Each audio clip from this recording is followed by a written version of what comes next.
They put MDF over drywall. I don't know why they didn't just take down the drywall and had to make every wall like 17 inches thick, but that's why it's being such a pain in the butt. I can't just kick through it. Booyakasha! Well, that one was hot. I should probably use a little bit more caution there.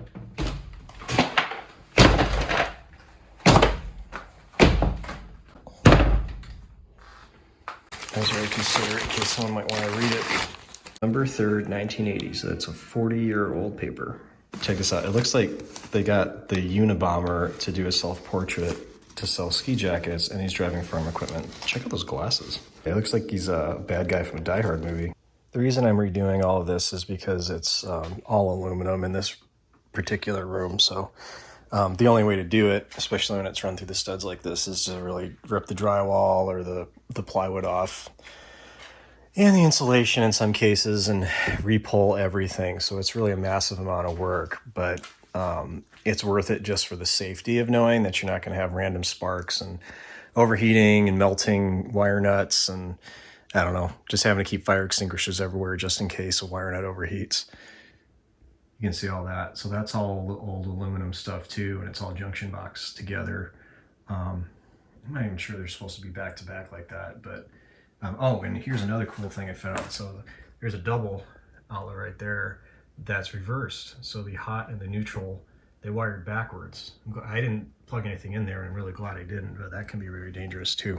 Let's see, it looks like Koala Bear sweatshirts are $2.01 off. Okay, I'll have to pick some of those up.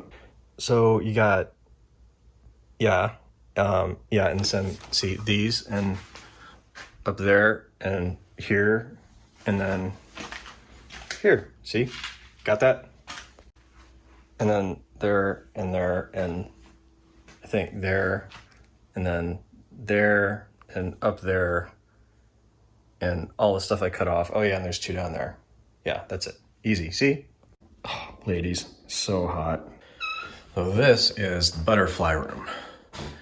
That wallpaper was an epic nightmare to get off.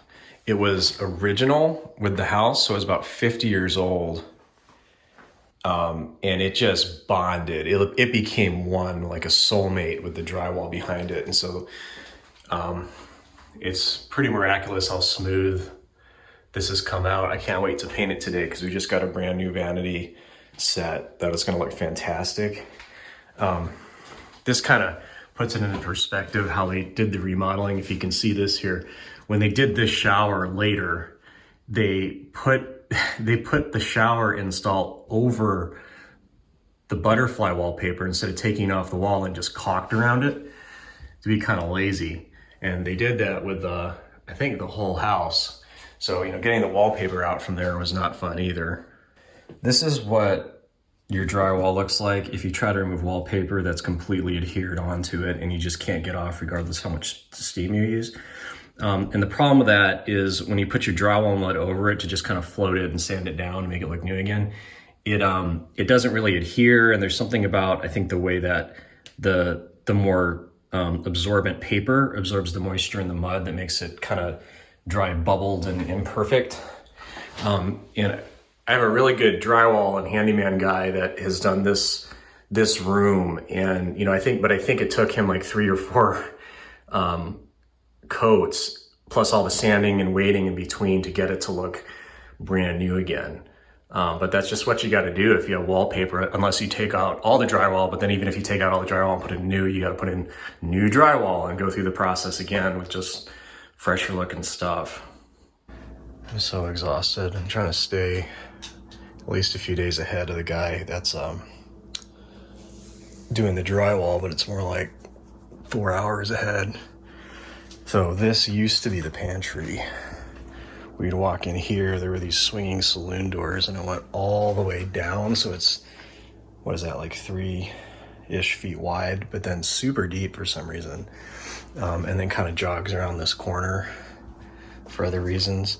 And so what I'm doing, my office is right next to it, is knocking the wall out between them, shortening the pantry out because it's pointless to have a long corridor like this. You can't use this sidewall for anything. So I'm just bringing that far wall all the way forward. And then this is gonna be, I'll step it this a built-in slash closet for my office, and I've got all the network cabling worked out and the electrical worked out, which I'm 99% sure is all done now.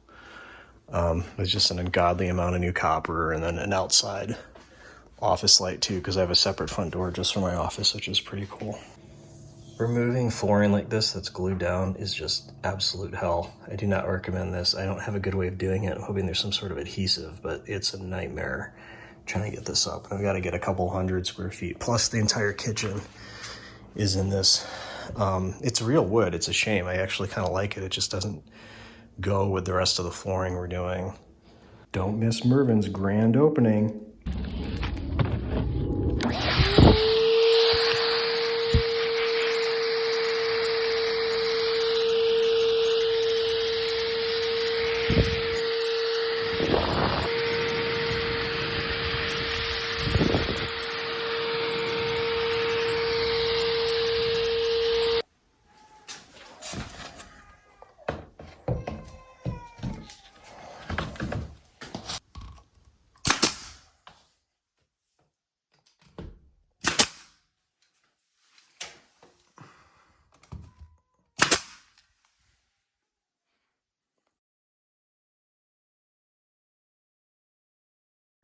I figured I should probably get the trash out of my front yard at some point. So if you need some free stuff, hey, it works great. Just a little old, cobwebby, spidery. I should have taken off this door trim to start with, but whatever. We'll get started.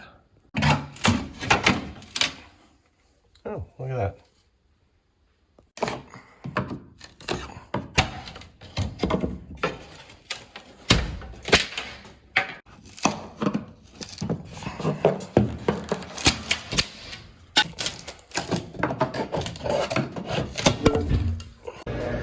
Okay, 8,000 pieces of iron, 100 more pounds of concrete, crap ton of fasteners. Okay, one epic treehouse.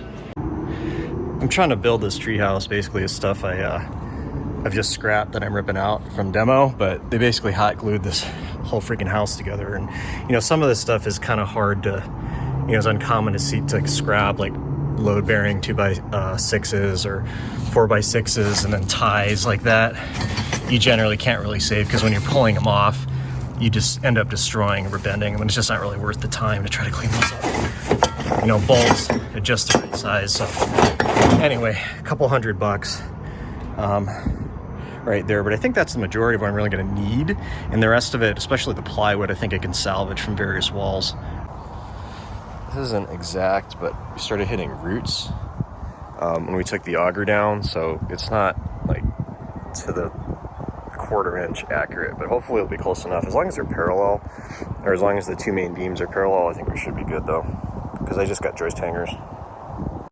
Oh no, you did not. They're seriously up inside of the tree. Did you see him? That guy just dynamoed. He jumped straight up there. What? Oh, they're all up there. Seriously, guys? Really? Oh my.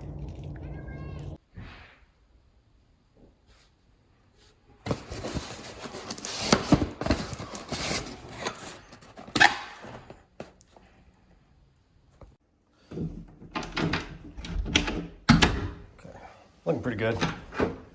Yeah, got some touch-ups to do. That'll work nicely. This came out well. I like that. All right, let there be light. Got the, is that working? Yeah, smart switches on the wall to, you know, program with the security stuff. Going in the outside light too. Same level, was it level 5? Smooth texture, came out really well. Again, forgot to put an outlet up high. Got to do that later, but office coming along too. Next time, power.